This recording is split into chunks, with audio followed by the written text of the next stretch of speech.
동료 의원끼리 부적절한 관계가 폭로돼 파문을 빚는 김제시의회가 윤리특별위원회를 구성하기로 했습니다. 김제시 공무원 노조는 해당 의원들의 사퇴를 촉구했습니다. 코로나19로 어려움을 겪고 있는 농민들이 신활력 사업에 대한 기대감을 나타내고 있습니다. 임실에서는 치즈 농가의 판로를 확대하는 안들이 추진되고 있습니다. 김제의 한 폐기물 야적장에서 불이 났습니다. 잔불 진화에 애를 먹은 소방당국 등은 정확한 피해 규모와 화재 원인을 조사하고 있습니다. 정읍에서 무려 10여 년 동안 밥차를 운영하며 지역사랑을 실천한 사람이 있습니다. 정읍시 참 좋은 사람들 이사장 유영준 씨를 만나봤습니다. 헬로티비 뉴스 전북 지금 시작합니다.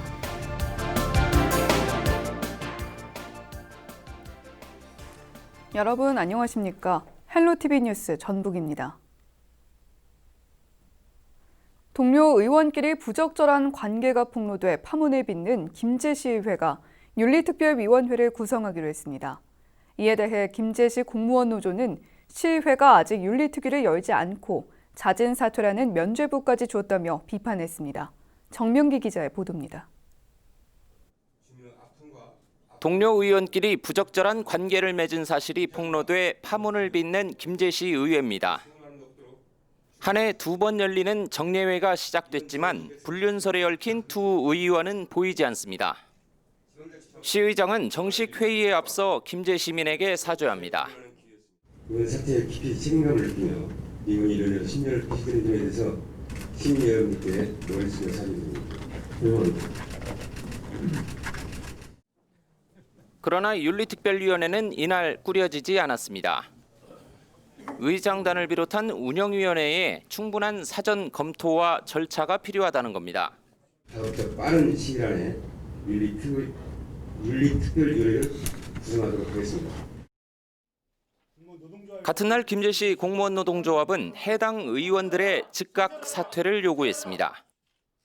김제시가 전국적으로 부도덕하고 불명예 도시로 낙인 찍혔다며 공직자와 시민 자존심이 바닥에 떨어졌다고 한탄합니다. 김제시 의회는 윤리특위를 개최조차 하지 않았고 자진 사퇴라는 면죄부까지 주는 것은 김제시 의회의 신뢰도를 추락시키는 더 심각한 문제이다. 그런데 공노조 측이 기자들의 질문을 받지 않고 회견을 끝내면서 정치적 의도가 있는 게 아닌지 의문을 남기기도 했습니다. 동료 의원과 부적절한 관계를 인정한 A 의원은 추가 폭로를 예고했고 해당 여성 의원은 여전히 이렇다 할 입장을 밝히지 않고 있습니다. 헬로티비 뉴스 정명기입니다. 코로나19 여파로 어려움을 겪고 있는 농민들이 신활력 사업에 대한 기대감을 나타내고 있습니다. 임실 지역에서는 치즈 관련 상품 등 지역 특산품 판로를 확대할 수 있는 직거래 판매 전시장 개설안들이 추진되고 있습니다.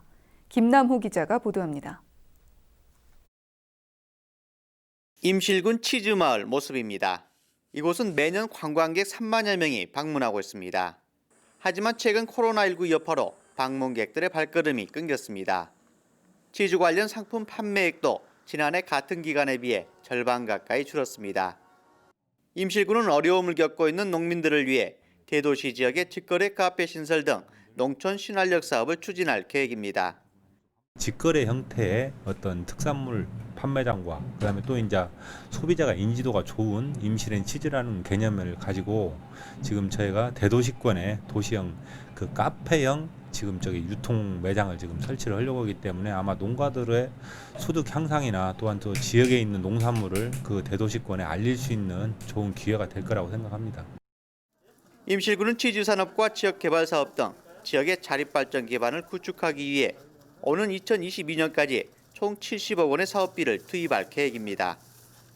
임실엔 치즈 산업을 기반으로 임실 지역 대표 농특산물 유통망 확대 방안이 추진되면서 농가들의 기대도 높아지고 있습니다.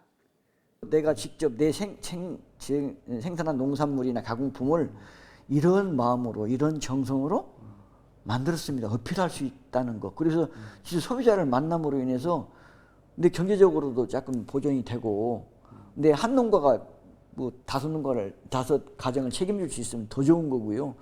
그런 장을 만들어지는 카페가 만들어진다는 것은 저는 상당히 좋게 보고 있어요. 코로나19 여파로 어려움을 호소하고 있는 농민들. 판매망과 경제 조직을 활성화시켜 지역 특산품 판로의 자립적 기반이 마련될 수 있기를 기대하고 있습니다. 헬로티비 뉴스 김나옵니다. 폐기물 수백 톤이 쌓여있는 김제 한 폐기물 야적장에서 불이 났습니다.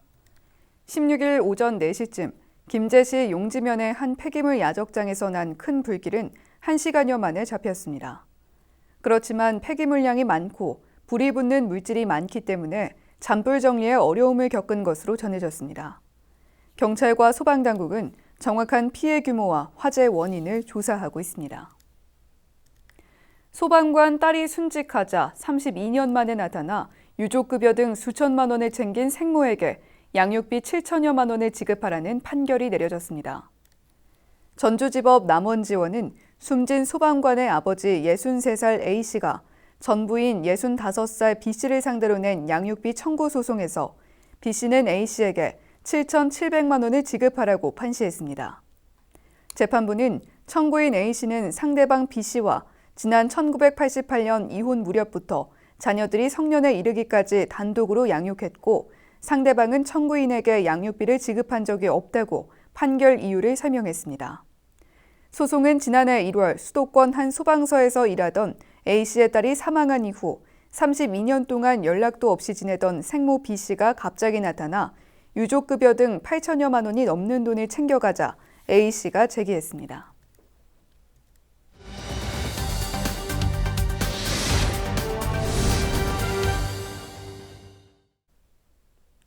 우리 지역에 숨어있는 영웅을 소개하는 우리 동네 히어로 시간입니다.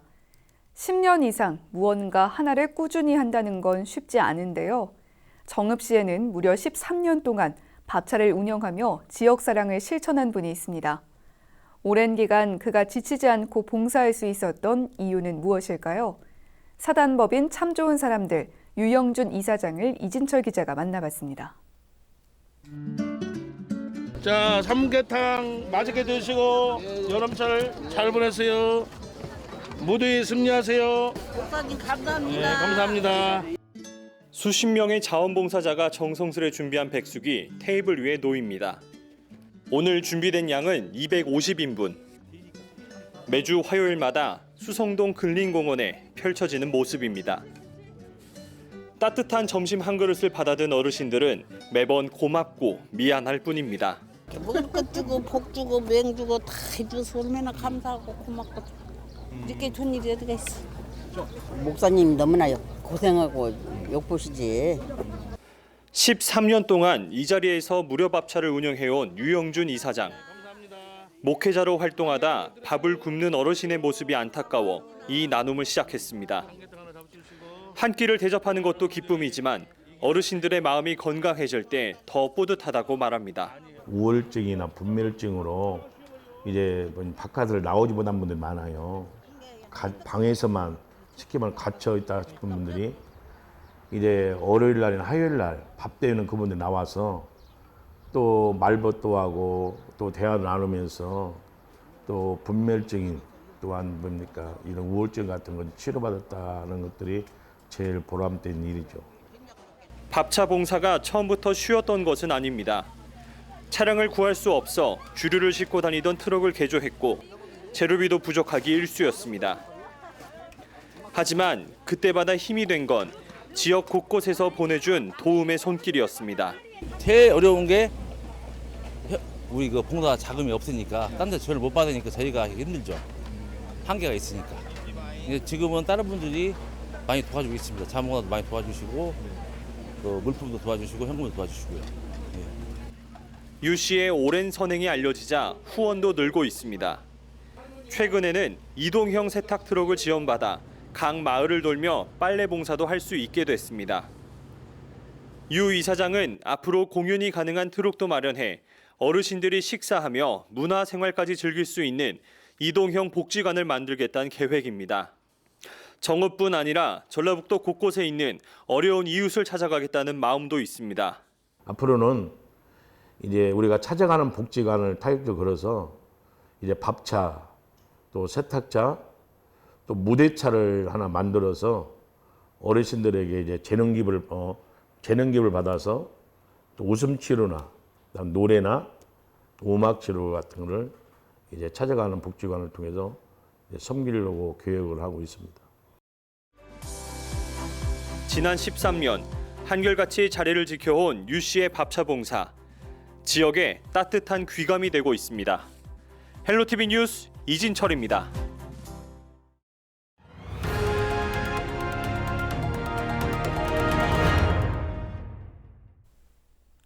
김제시가 지역 기업을 대상으로 고용보험료와 산재보험료를 지원하기로 했습니다. 근로자 30명 이하 기업은 6월부터 석 달 동안 고용보험료 100%를 지원하고 고용 산재보험 미납료와 연체료는 지난 1월부터 5월분까지 지원합니다. 코로나19로 어려움을 겪고 있는 관내 중소기업에게 고용 유지와 기업 경영에 큰 도움이 될 것으로 기대됩니다. 순창군이 공기정화 식물을 활용한 그린스쿨 조성 사업을 추진합니다. 그린스쿨 조성 사업은 식물과 공기청정 기능을 결합한 실내 정원을 교실에 만들어 학생과 전문가들이 함께 관리할 수 있도록 지원하는 프로그램입니다. 학생들은 공기정화 식물을 식물 벽에 심고 관찰하며 식물을 이해하는 과정을 통해 자연 환경에 대한 인식도 가질 수 있을 것으로 기대되고 있습니다. 순창군 농업기술센터는 올해 4개 초등학교에 시범 실시 이후 내년부터 모든 초중고로 확대할 계획입니다. 요즘 미세먼지가 심각한데 우리 교실은 공기정화 식물을 활용하여 아이들이 맑은 공기를 마시고 즐겁고 건강하게 학교 생활을 하고 있습니다. 4.15 총선에서 남원, 임실, 순창 선거구 더불어민주당 공천을 놓고 격돌했던 이강래 전 국회의원과 박희승 전 지역위원장이 지역위원장을 놓고 재대결을 벌입니다. 민주당 전북도당은 이 전 의원과 박 전 위원장이 최근 민주당 중앙당에 남원, 임실, 순창 지역위원장에 공모했다고 밝혔습니다. 이곳은 무소속 이용호 의원이 4선에 도전한 이강래 전 의원을 꺾고 호남권의 유일한 비민주당 당선인이 된 지역구입니다.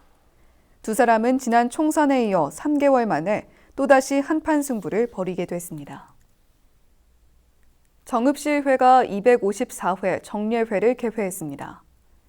각 상임위원회별 활동 이후 2019 회계연도 예비비와 세입세출 결산 승인을 건을 심사하고 본회의에서 시정질문이 이어질 예정입니다.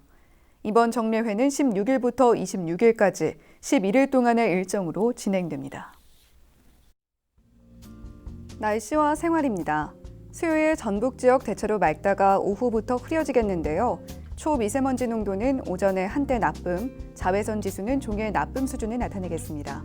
수요일 아침 최저 기온은 17도, 낮 최고 기온은 27도를 보이겠습니다. 자세한 우리 지역 날씨입니다. 아침 최저 기온은 임실 17도, 남원, 순창이 18도, 김제와 부안, 정읍, 고창은 19도로 예보됐습니다. 한낮 기온은 고창 25도, 김제, 부안, 임실은 26도, 남원과 순창, 정읍은 27도까지 오르겠습니다. 다음으로 생활지수입니다. 수요일 전북 지역 맑다가 차차 흐려지겠는데요. 빨래는 실내에서 말리시고요. 세차 지속 효과는 길지 않겠습니다. 기온이 오르면서 식중독 위험도 높아졌는데요. 조리한 지 오래된 음식은 조심하셔야겠습니다. 이어서 주간 날씨 살펴봅니다. 이번 주간 낮 기온은 24도에서 30도 사이 분포를 보이면서 평년과 비슷하겠는데요. 주말인 토요일과 일요일도 맑고 화창하겠습니다. 다만 저기압 이동 경로에 따라 날씨 변화가 크니까요. 기상정보 계속해서 참고해 주시기 바랍니다. 이어서 우리 지역 바다 날씨 살펴봅니다. 수요일 전북 북부 해상과 전북 남부 해상 모두 오전에는 구름 많다가 오후에는 흐리겠는데요. 바다의 물결은 전북 북부와 남부 해상 0.5m에서 1m까지 일겠습니다. 지금까지 기상정보였습니다. 헬로티비 뉴스 전북, 오늘 저희가 준비한 소식은 여기까지입니다. 저희는 언제나 지역 주민 여러분 곁에 있겠습니다. 함께해 주신 여러분 고맙습니다.